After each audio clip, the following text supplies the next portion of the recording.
Ladies and gentlemen, welcome to the G-Shock Watcher channel. My name is Matthew Hardman and thank you so much for joining me today. If you like the videos that I'm making, please consider liking and subscribing to the channel. I really appreciate your support.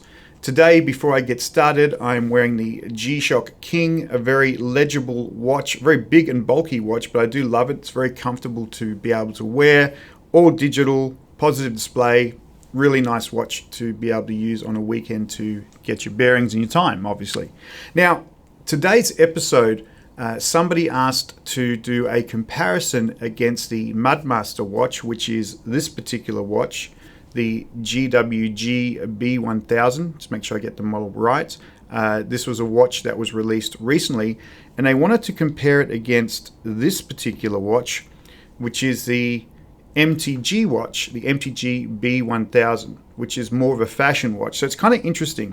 We've got a sort of utility type watch that we can go and have a look at, and then we also have this watch, which is more of a fashion watch. It's sort of an MTG model, which is your sort of twisted metal, which I would sort of say, right? So we're going to compare these two watches today in terms of, you know, release dates, value, features, all those different things. But because we were talking about a utility watch and a more of a fashion watch, I wanted to also add into the comparison a couple of other ones to balance out. So another utility watch, which is the Frogman. So that's the Frogman GWF-A1000XC. So I have to keep looking at the model numbers off to the side.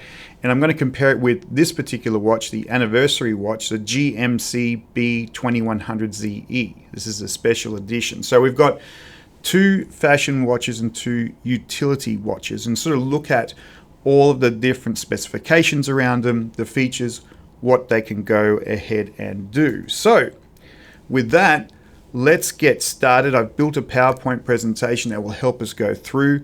The first area we want to talk about is basically some of the aspects of release dates and the specifications. So the dimensions, weight, and the features, sorry, not the features, the materials being utilized in this watch. So let's start off first with the release dates of these watches. So in terms of the earliest watch, it's actually this one here, which is our fashion watch. This is the MTG B1000. This came out in October 2019. So it's about 6 years old, this particular watch. It's probably one of the first more expensive watches I actually purchased in terms of G-Shock. I bought this in Japan. I saw one secondhand. I kept umming and ahhing about it. I didn't purchase it, but then I ended up purchasing at retail at a reasonable price. It was more expensive than what I was going to pay secondhand, but still a cool watch all the same. You can sort of see very black, very red. You'll see it a little bit better when we show the PowerPoint presentation, but very, very sort of cool watch. If we go back, the second watch that was released then was our Frogman. Right, so our Frogman here came out in May 2021. So this is about 4 years old in terms of watches. The other watch then after that would be our Mudmaster. So our Mudmaster here, this one came out in 2023, so about 2 years old. And then finally, the last one, which is our Anniversary watch, which came out last year, is the October 2024 release for watches.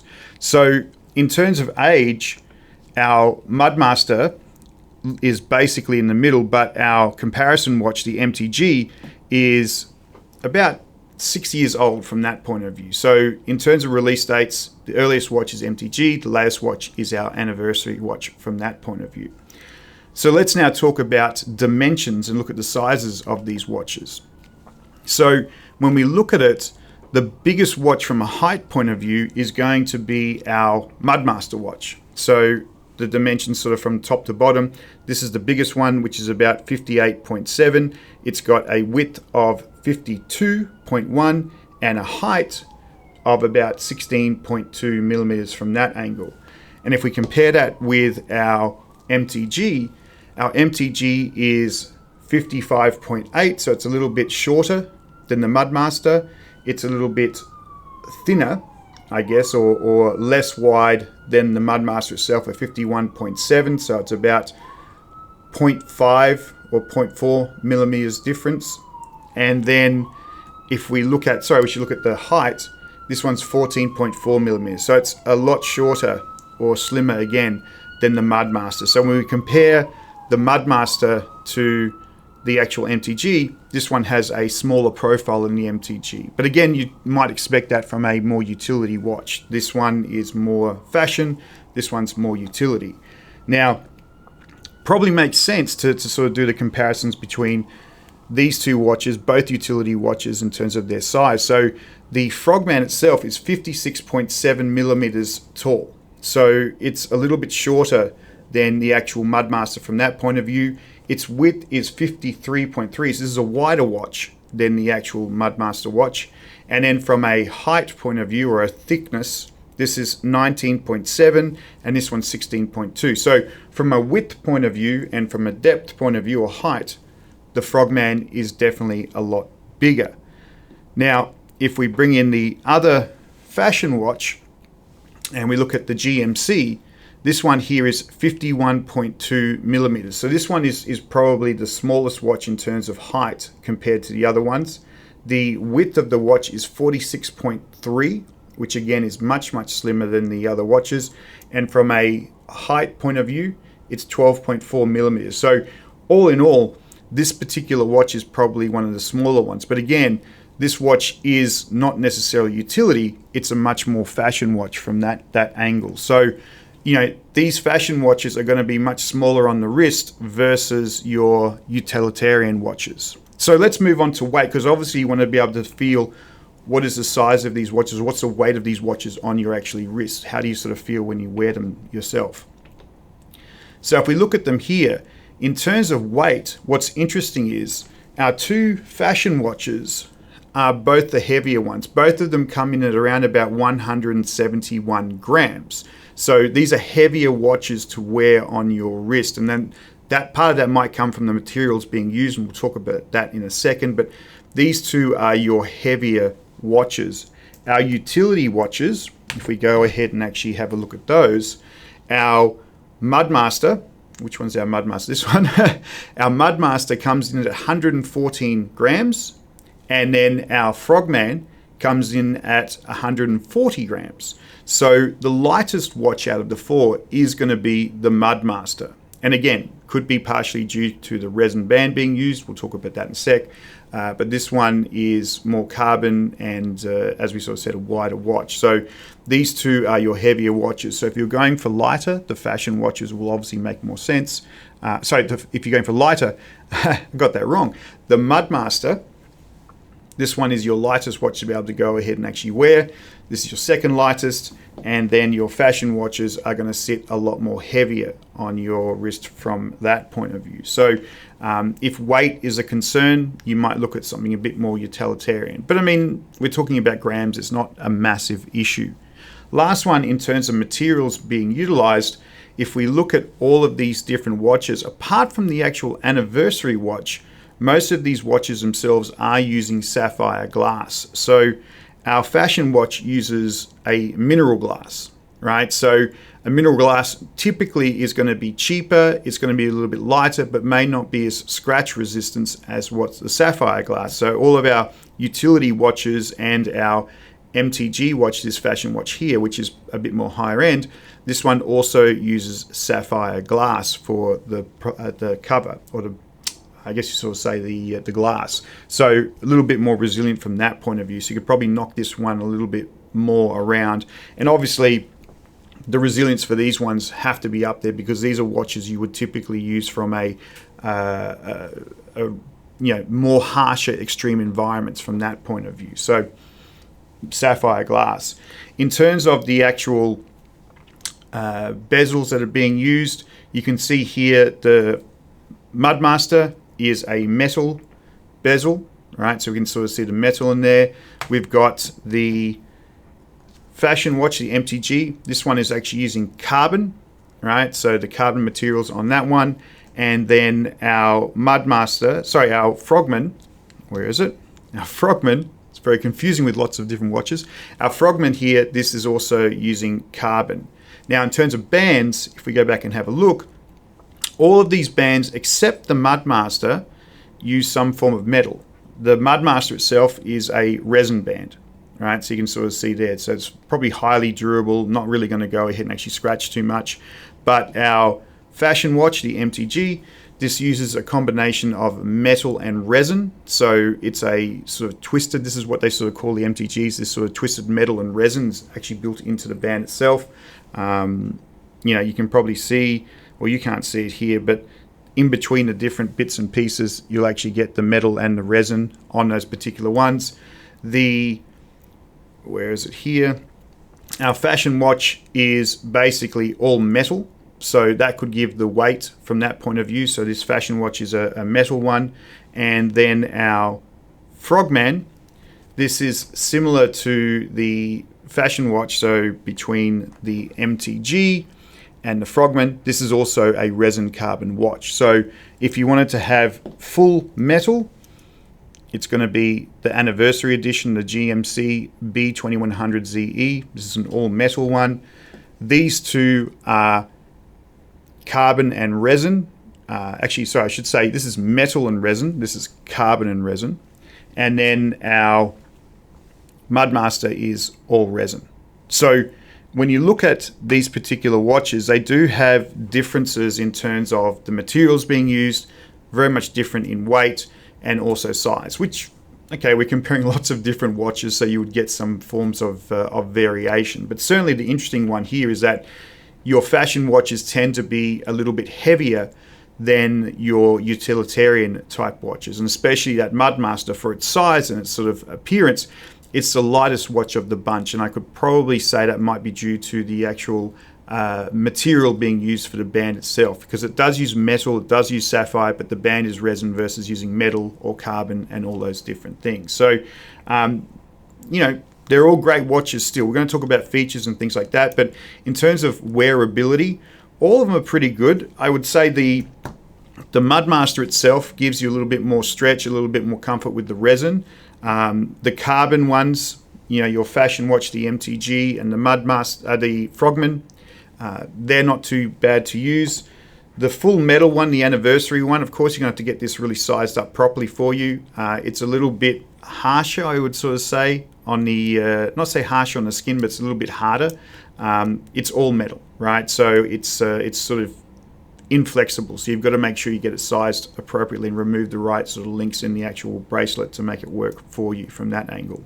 But like I said, all four very, very good watches. So now let's take a movement into features and the protection or the resistance of these particular watches. If we jump in and have a look, first thing we want to do is look at resistance. And of course, we're going to have to shrink things down a little bit because there's a lot here. And the Mudmaster really takes the cake in this. This particular watch, as we sort of talked about before, when we think about extreme conditions, this is the watch that will have the capabilities to give you protection in a whole range of different conditions. And so we can see it's got alpha gel, vibration resistance, carbon core guard, diamond light coating, low temperature resistance, mud resistance, tough MVT, and 200-meter water resistance. And this is aligned to G-Shock's philosophy for their Master of G series, which is really to put in the most amount of resistance to be able to put in most of the technology. So if you're really looking for a watch which has all of those resistance features, you're not going to go wrong with the Mudmaster. But looking at the other ones, our fashion watch, the MTG, which we're going back to this one here, our MTG watch here. This one, as you can sort of see, has alpha gel, vibration resistance, tough MVT, and 200 meters water resistance. So you're not necessarily skimping on the resistance on this watch. It has pretty much everything to knock it around. You know, the Mudmaster itself, it is designed to be that watch you wear outdoors in extreme conditions, and it's got all of the built-in features to have mud resistance. So it's got the cylinders to protect the actual buttons in there, right? So dirt doesn't get in, so it doesn't actually stop the pressing of the actual buttons itself. The MTG watch doesn't necessarily have that, right? So you could get mud and dirt in the actual buttons itself. So something you have to be a little bit aware of. But again, you're probably not going to be wearing this particular watch in extreme conditions. If you really had to be in extreme, you'd be going with the Mudmaster from that angle. But again, not shorting out on the features. Our Anniversary watch, this one, as you can see, has the least amount of features. Pretty much all it's packing here is a 200-meter water resistance from that angle, right? And again, not an extreme watch. This is a watch you would actually wear from a styling and a fashion point of view. Looks good in a work environment. The last one then is the Frogman. This one is rocking the carbon core guard, magnetic resistance, tough MVT, water resistance for divers to 200 meters. Now, the reason this one has magnetic resistance is that because it's noted as a diver's watch, it must include magnetic resistance. So that's why that feature is in there, to ensure it can be passed and certified as a diver's watch from that point of view. Of course, there's a lot of other reasons why you would actually do it from a functionality point of view, to protect the components in a watch, using it underwater. But one of the big primary ones is that for this to be considered to be a dive watch, it must have magnetic resistance to have it approved. So going back to all the different resistance, your Mudmaster, definitely going to be the watch which really holds the most amount of resistance in terms of features. This is a watch you can absolutely knock around. The sapphire glass, the resin band, and all of those features to protect. This is your most hardcore heavy duty watch. But like I said, your MTG is not necessarily a slouch in that department either from that point of view. So then, talking about features of these particular watches, if we have a look, your Mudmaster, again, the sort of watch which really is the watch you can take anywhere, has really a lot of features in there. So 55 cities, 38 time zones, it's got an altimeter, a barometer, a compass, a thermometer, a sunrise and sunset, auto backlight, Bluetooth, multiband 6, and tough solar, right? So, you're out about the forest, the jungle, the bush, whatever you want to be. This one has all the features to be able to help you get a reading of what's going on in the environment around you when the sun's coming up and coming down, so you can plan accordingly. This has all the features to help you navigate around your environments. Switching back over to the other ones, our fashion watch, our MTG, not terrible. This one has 27 cities, 39 time zones, Bluetooth, multiband 6, and tough solar. So it's a very, very functional watch from that point of view. You're not necessarily getting lots of features in terms of outdoors, the compass, the thermometer, all those different things. This is really just a watch that you can easily go and travel with and make sure you're in sync with the time zones. Our other fashion watch, which was the Anniversary edition, the gold and black one, this one, as you can see, has 300 plus cities. So this has a lot of time zones a lot of cities you can go ahead and actually attune to. 31 time zones, Bluetooth, and tough solar. So again, when we think about it, in terms of features, our fashion watches are built to be fashion watches. That's their purpose. They're not really a utility watch. They're not a watch to be able to go out adventuring. You could wear it. They're pretty resilient, but they're not necessarily giving you a lot of additional features to help you get around the bush from that point of view. And then finally, our Frogman. We look at the Frogman. This one has a dive timer. It's also got 300 plus cities, 27 time zones, Bluetooth, multiband 6, and tough solar. So after the Mudmaster, this is probably the next sort of utility watch that you would go ahead and utilize from that point of view. But again, the feature sets between these utility watches, this Mudmaster is very much for outdoor, extreme, messy, dirty, muddy conditions out there on the land, and this is really for the ocean as a Frogman, really about diving and getting under the water and those sorts of things. So utilities and features, these are your watches, and obviously from fashion and styling, these are the watches you would go ahead and actually consider if you're in the office or going out on a date, seeing friends, those sorts of things, whatever your poison actually is, I guess. So very diverse in terms of those capabilities. Now, of course, the last one that people will go ahead and actually ask about is the price. Now, this is always interesting because you'd look at a fully featured watch like the Mudmaster and sort of say, well, for all of those features, this one must be fairly pricey. But then you also have something like the GMC-B2100ZE, which is a really nice anniversary watch. very pretty watch, maybe this is going to be a little bit more expensive. So when we look at the prices, I think it's a little bit interesting to see how they all line up. So if we look at the pricing, what we see here is the most expensive watch in our list is actually the Frogman. The Frogman itself is a watch which is priced around about 187,000 yen, about $1,300 US from that point of view. Our cheapest watch is actually going to be the Frogman. The Frogman.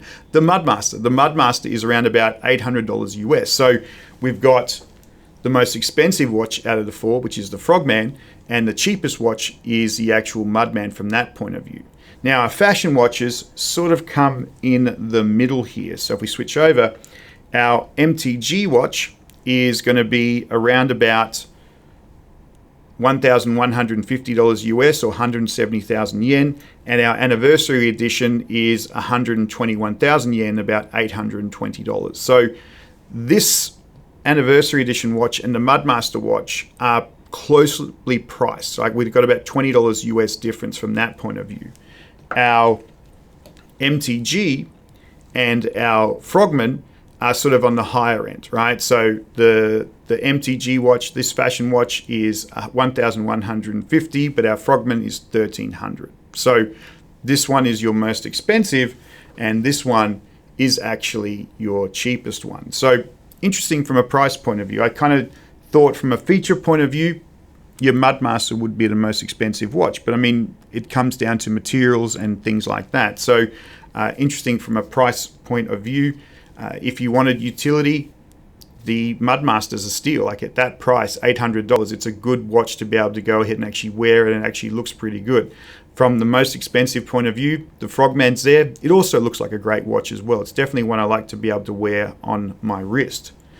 So there you have it in terms of specifications, features, and pricing. But for my personal opinion, if you were to ask me what is the best watch out of those four watches to wear, and it's very hard to be definitive on these particular watches. They are all great watches. You know, your Mudman is a striking watch. Sorry, Mudmaster. I get confused between these. Your Mudmaster is a very striking watch. The color's fantastic. I even like sort of like the aspects of the rose gold in terms of the bezel as well. It's a really pretty looking watch from that angle. Very, very functional, very easy to wear. The challenge with some of these bigger watches, especially the ones with sort of the larger sort of height on them, is if you're in a colder environment and you're sort of taking off jackets and things like that over and over again, you tend to feel it knocking up against your wrist, like up against your hand, and that can be annoying sometimes. But again, this is a watch being used for outdoors. So maybe you're in the snow, maybe it's cold, but mostly when you sort of see the marketing around it, it's out in the mud, it's out in the forest and the bush and things like that. So it's not necessarily a cold climate where you're taking clothes off all the time. You're probably going to be utilizing this and having it sit on your wrist. Comfortable, doesn't feel too heavy on your hands from that point of view. The Frogman, which is here, this is also a really nice looking watch. I love the colors of this watch. I like the blacks and the orange. I think it's a really nice combination from a G-Shock point of view. I just think this is a really nice and very apparent watch on your wrist when you go ahead and actually use it. In terms of the fashion, you know, between these two watches, it's kind of interesting. I tend to find myself gravitating to this watch more, the anniversary watch. This is a much more sort of formal looking watch. You know, it's all analog. There's no digital to this particular watch. There's nothing on it from a digital angle, but also the MTG doesn't actually have anything digital either. But I like the color combination of the blacks and the golds on this particular watch. This one, the black and red, I will come to it, but I'll probably wear it maybe once a month. This one I might wear a couple of times a month from that point of view. So it might come down more to the color scheme of what you like. Now the MTGs obviously have variations. There's blue and blacks. I like this red and black. It's very, very striking. But the gold and black, this one's nice, a little bit ostentatious, but it's a nice watch to wear. Both watches very, very comfortable. Feel very, very weighty to wear from that angle. So if we were looking at it going out, I'd choose the anniversary watch. That's not a bad watch to wear. From a work point of view, I might go use the black and red MTG from that angle. And on the weekend, if I'm knocking about, I actually go for the Mudmaster. I think this is a really nice watch to be able to go ahead and actually wear. It looks good. It's fairly comfortable to wear. So this is a good pick from my point of view. The price, the functionality, the stylings, this Mudmaster is a great watch to go and use. Anyway, with that, ladies and gentlemen, thank you for spending some time with me to just go through some of the features and the capabilities, the materials, the pricing of these different watches. As I was saying, G-Shock has such an incredible range of different watches, everything from digital squares to analog watches. They are very striking in look. People do notice them when you actually wear them on your watch. I still get a lot of comments about the MRG Frogman, which we talked about in previous videos. It's still a popular watch when I go ahead and actually wear it. But all of these other watches as well, for their price point, they are striking watches, they are great watches, and they work really, really well. So I hope this video has been useful. Maybe it's given you some insight in terms of how you might compare to watches. What I would suggest is you always go ahead and actually try them on yourself if you can. So get down to a watch shop, a G-Shock shop. You know, if you're lucky enough to go to Japan, there's lots of different shops like Big Camera, which have all these different watches for sale because Casio G-Shock comes from Japan, so it's always a great place to go and look. But definitely try them on and get a feel for what you like. Do you like the resin band and how that feels on your wrist? Do you like a metal band, knowing that you're going to have to take some bracelets out of it, links out of it, to be able to get it to the right size? It's never going to be exactly perfect, but you get your fashion from that point of view. So yeah, so enjoy, have a great weekend, and thank you so much for spending time with me today.